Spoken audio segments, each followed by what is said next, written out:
Salome Mulugeta, and this is In Focus. The topic, bridging the color gap in Hollywood.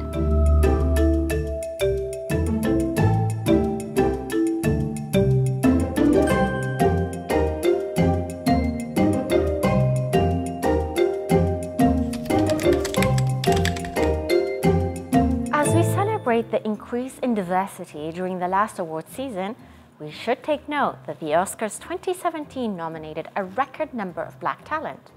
But the question still remains, what more can be done? For example, bridging the color gap as well as inclusion of a diverse perspective. A diverse perspective, you ask? Yes, under the scope of African Americans, Africans, Latinos, Asians, and so many more is what we will be discussing today. And I feel like if people get a chance to recognize everyone as a human, and not as a race or a color or a religion or an orientation, then we get a chance to come together just a little bit. And maybe slowly over time, we start looking at the ways in which we have more in common with greater frequency rather than what we have different. When you have people who look like the rainbow, who are that, then the world begins to see themselves differently and we begin to expand our idea of who we all are. I will never forget, nor do I ever take for granted the fact that I'm here because of Africa. I'm here because of South Africa. I'm here because of my continent. So I built my comedy at home. My fans and my supporters are the giants that I stood on to get here. So I would say to any aspiring African artist, build it at home.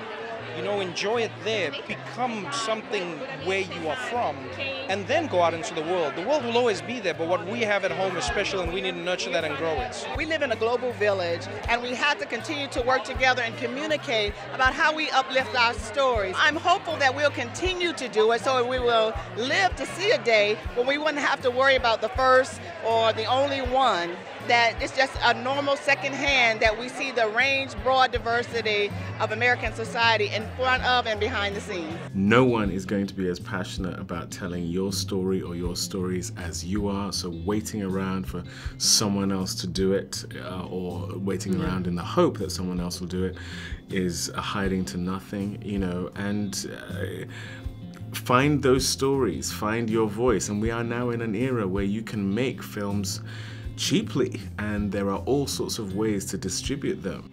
We will be talking to some Hollywood insiders that will give us their take on this topic.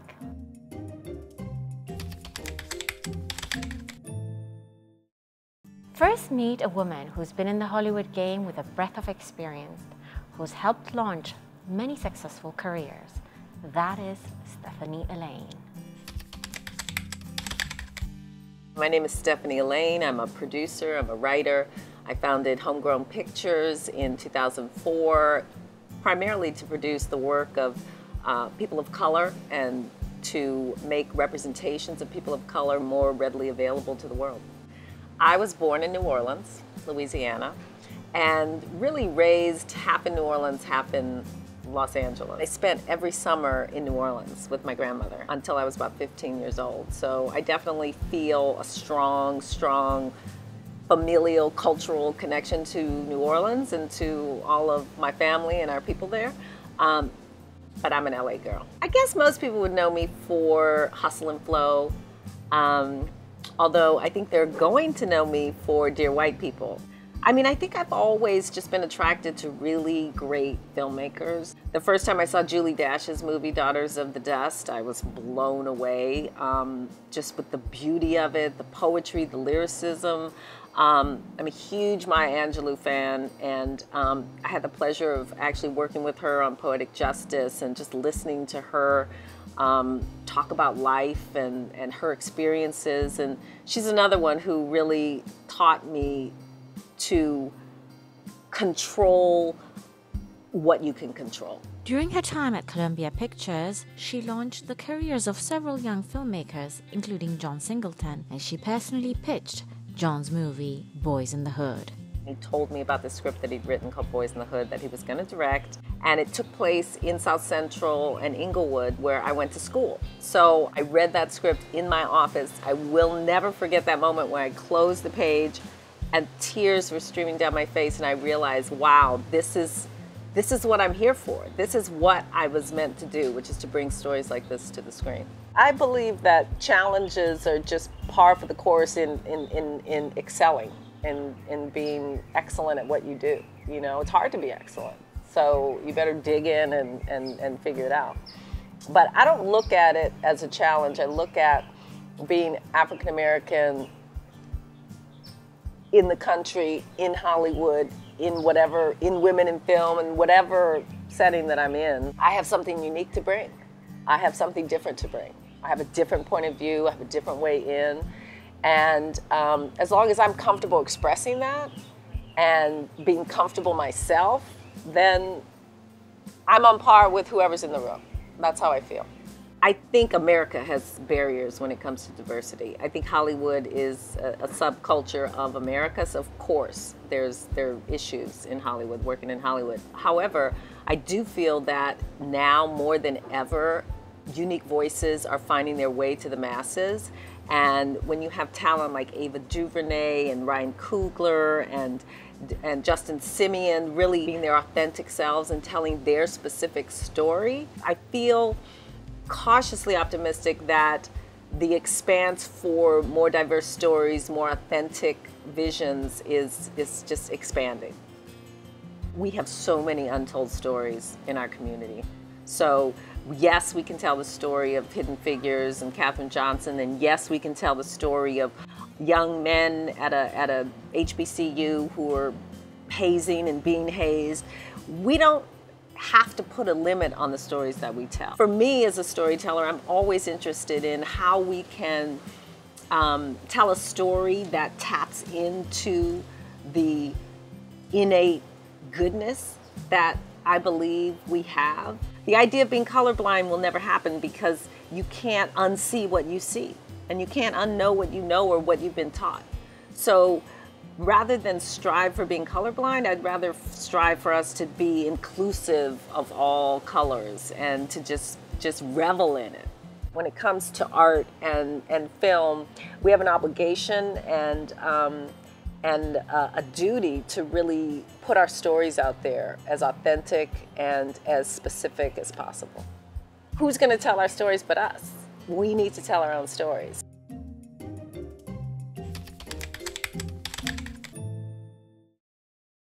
Next, meet a very talented writer-director who's been influenced by sports to move ahead in Hollywood, Gina Prince-Bythewood.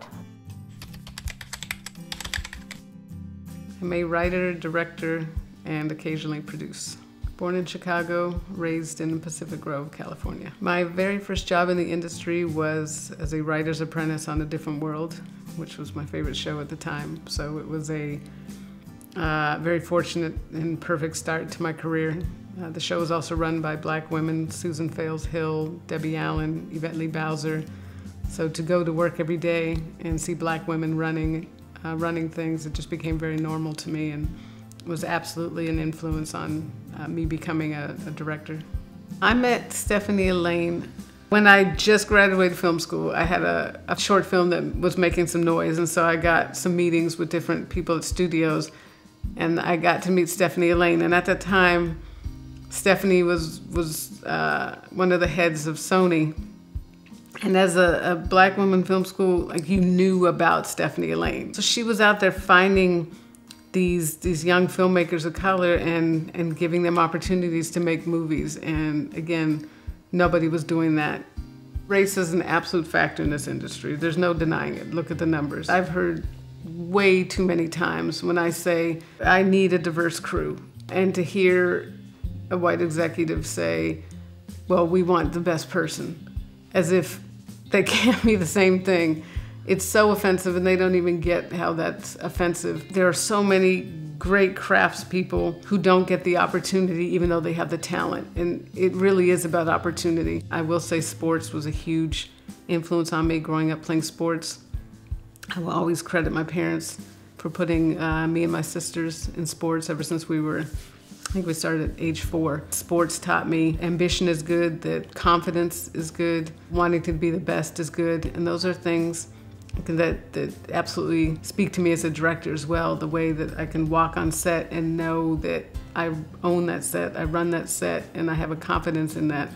And you've got to have that swagger, because again, there's 100 people looking back at you about, does this chick know what she's doing? I would absolutely say please get into sports, no matter what age, because it does absolutely give you swagger.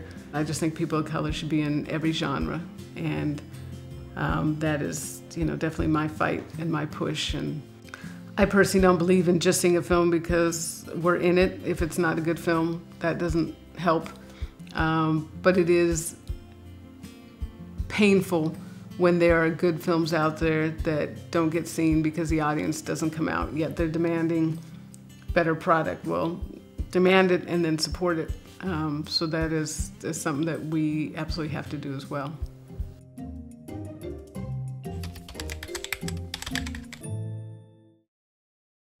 Moving on to a comedian, writer, director, producer, actor who came into the Hollywood scene with the original kings of comedy, Cedric The Entertainer. I'm from St. Louis, Missouri. Originally, it's in the middle of the United States. I'm mainly known for stand-up comedy like the original kings of comedy. It starred me, Steve Harvey, and Bernie Mac, and D.L. Hewley, the two of us. Movies like The Barbershop, 1, 2, and 3, television shows like Steve Harvey Show and Soul Man, and also have hosted a game show, Who Wants to Be a Millionaire. See, for me getting into the industry, I came in maybe 1987. I started doing stand-up. That was the way in during that period, was to go to comedy clubs, perform a stand-up comedy routine. That led me to getting TV appearances on Showtime, The Apollo, Def Comedy Jam, and eventually The Steve Harvey Show. Deciding to do comedy and, landing on television, it was the right time. I call it the African-American comedy renaissance. It was a lot of, shows being developed. There was a lot of need for the African-American brand of comedy. I embrace my color, I embrace my culture, so I think that's important. I think that's important for us to actually see color a lot more, to recognize it, not to be color struck where we can't get anything done because someone is a different color. But I don't think we should be blind to race, color, creed, or sexual origin. People should be, should run the gamut, and that allows us to tell and find unique stories, and that allows us to grow as individuals.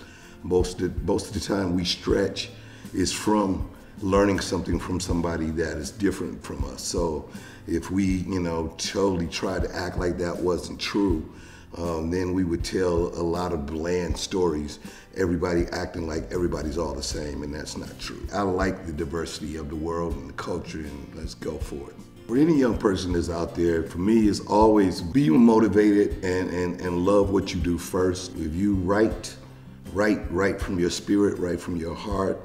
If you have a joke to tell, you tell that joke from your truth. Take the spirit of what's inspiring you from the inside, and know that nobody else can tell that story the same way. It's important for each individual to make a stance, and your voice will be heard, and that's what makes you unique. And so I encourage that, and do it over and over again. If you fail, get back up, do it over again. Don't worry about it, just do it over again. And you'll be great one day. The big thing about Hollywood is that it's all predicated on money. So if your project, though you may have the spirit and the great idea, if that movie don't make money, that'll be the last one to get made. So a lot of these things is not fair, because it's not fair to storytelling. But it is important that if you feel marginalized, to write your stories and keep your foot on the gas.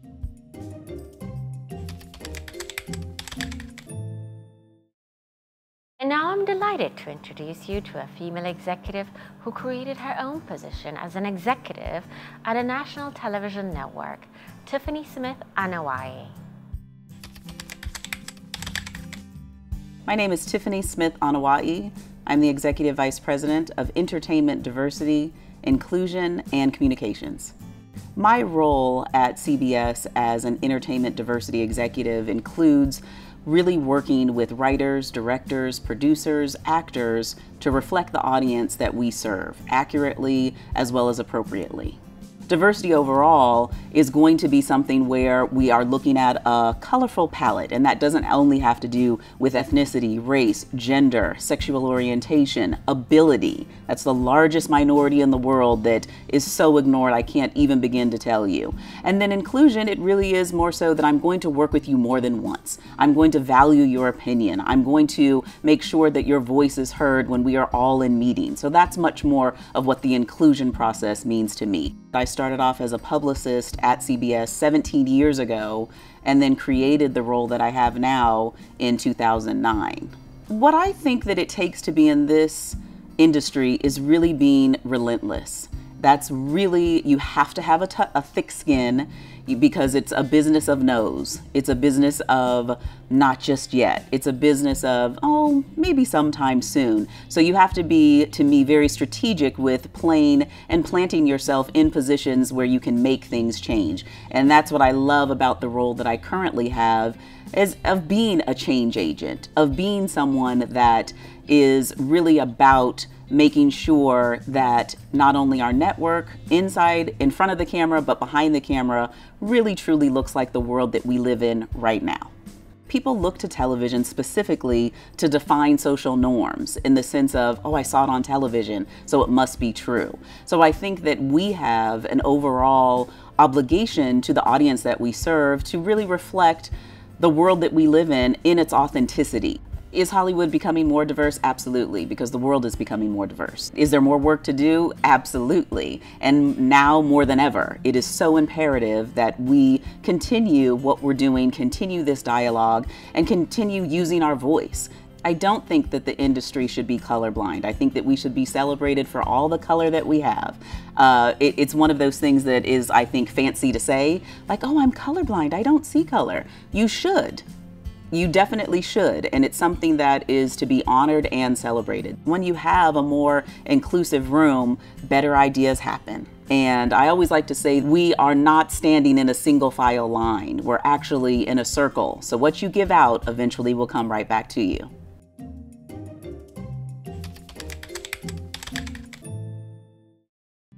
Next, meet an Iranian film programming director for the LA Film Festival who brings a fresh perspective when it comes to choosing films. My name is Roya Rastegar. I am Iranian by way of Atlanta. I run the programming for the LA Film Festival, which means that I watch hundreds and hundreds of movies every year and then work with a team of about 40 people to decide which films get into the festival. About 12 years ago, I revived the Women of Color Film Festival at Santa Cruz. I was getting my PhD, and we brought women of color filmmakers from around the world to Santa Cruz, and it was a wonderful 3-day festival. And ever since then, I've always loved being able to bring together people to be able to watch images and stories about themselves on screen. I started working at Sundance 10 years ago. I've also worked for the Tribeca Film Festival as a programmer. Now I'm at the LA Film Festival. Stephanie Allain gave me a call 3 years ago and asked me if I wanted to turn my radical ideas about how to create a diverse festival into reality. And so she gave me the chance and I came to LA. Diversity in the film industry has really been enabled because of film festivals. So if you look at the history of Sundance, in the 1990s, they started to pick all of these gay and lesbian films that were really notable, like Go Fish. And these films then got bought by distributors and they were then able to go out into the world. And that really started to convince Hollywood that there's a real market for diverse work. Film festivals are really, really important for creating a pipeline for filmmakers. And so I've been also very inspired to do this work so I can find stories about communities that don't have enough stories about themselves. I think that filmmakers and audiences are both equally responsible for proving to distributors that there is an appetite and a hunger for their films. And I think it's really important for audiences to step up and to let their desires be known and to really show up to film festivals to support films by directors of color. Because when they do that, then the industry sees that there is an appetite. I think that the industry is very driven around economics, and until we prove that there is an economic reason why they should be distributing films by people of color, and sometimes even when it is proven, they still don't, our job is to prove that there is an economic reason. If you really want to create work and you know there's an audience, and the audience is there clamoring behind you, ready to support you, then there's nothing that can really stop you. The industry can't stop you. And we can't give the industry so much power that they are the only ones who are able to distribute it, because people have been able to make their own way. I think that there are definitely still barriers in Hollywood. And I think that it is becoming more diverse. And I also think it's really important to think about coalitions across differences. So I think white gay filmmakers and executives really need to figure out how to support better black directors who might be straight, and black male filmmakers need to figure out how to support female directors who might be any race, and white female directors and executives have to really learn how to support more people of color and directors of color. And I think that that kind of support across different identity categories is really, really important. And we don't tend to see that, even in the conversations around women in film, women who work in the film industry. You don't often hear people talking about race as well as sexuality. It's often just gender or just race. The job of the artist is to figure out how to hone and articulate what's inside of their heart, what's inside of their experience. And once you can figure out how to do that, the entire industry will be begging to work with you.